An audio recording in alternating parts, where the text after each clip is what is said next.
I'd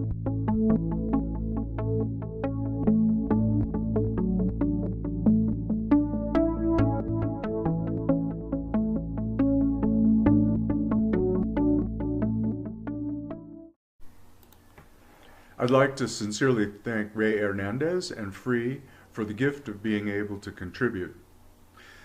I believe that it's time that we work to destigmatize this genre and take the next step forward in human evolution, engaging another intelligence.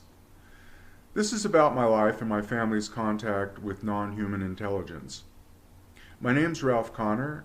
I'm 61 years old and I was born in Virginia. I've added some illustrations to this presentation of the events that I'm noting. When I was in my early teens, I was on a hunting trip in Bath County, Virginia, along with my father and several friends. One morning around 10 a.m., a giant flying saucer came around the mountain and up the valley towards us. It landed in a field a distance away. We were stunned. But as a kid who's always believed but whose parents didn't, it was quite satisfying. I don't remember anything of the event after that point. Coincidentally, we were out of film and a member of the party had just left to go to town for some. My father was a government project manager and my friends were engineers. In Virginia in the 1970s, anyone who spoke about flying saucers would have been ostracized socially and their careers ruined.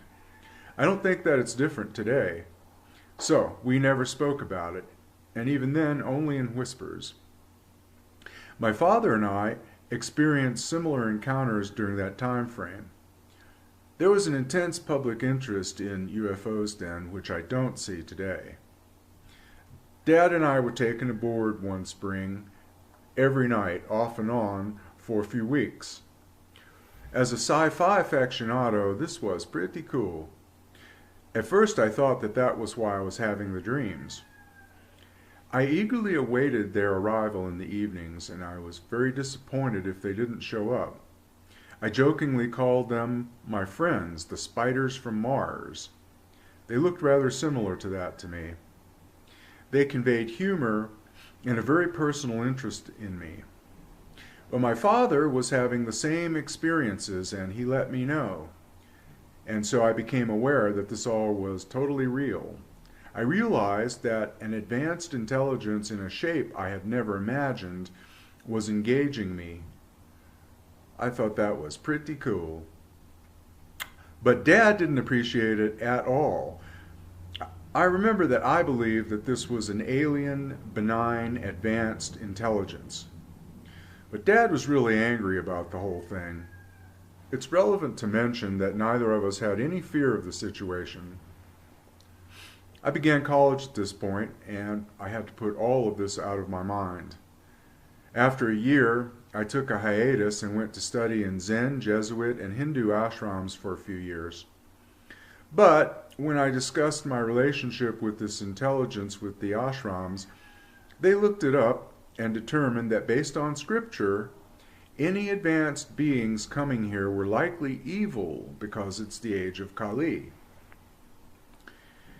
Throughout my professional career, the phenomenon continued, including time losses, strange surgical-looking scars, dreams, electrical anomalies, the full spectrum as reported by so many other people. Then, in 2011, one day while walking down a country road, things changed for me. I remember just a bit of all of this. The memory that came to me was of a benevolent alien telling me that basically I would be with them my entire life. It seems that this memory was tagged to become active at this point in my life so that I would wake up. I quickly discovered that I was deeply involved in the phenomenon called alien abduction. I now knew what the lucid dreams and other phenomenon were. It was a lot to absorb, to say the least, and I was very conflicted. What were they doing, and what did they do to me? The evidence indicated that I'd had a very close relationship with them my entire life, and especially as a child.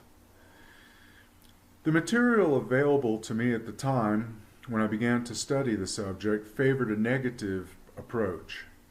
I didn't quite buy into that concept. My experiences were some of my earliest memories, and frustrating though they are, I have a very comfortable feeling of closeness with this intelligence. In 2012, through meditation, I strongly requested that they reveal themselves to me. I was having some doubts.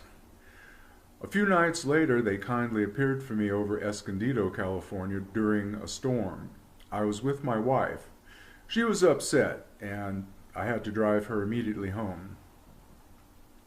But I still needed to talk to someone about the experiences and the dreams. I discussed the memories and the entire subject with a psychologist that I had engaged. Initially, I was hoping that he'd simply hypnotize me and that I'd recall everything and then just go my merry way. But he strongly believed that recovering memories hypnotically was far too problematic and the results could be completely false. Free's preliminary results completely validated his hypothesis. I'll be eternally grateful that I didn't waste time and money. We discussed memories, and he outlined a method for recovering them accurately through meditation. Fortunately, I was adept at meditation, and the methods worked for me quite well. In 2016, I began to correspond with Free, although I did not know who they were.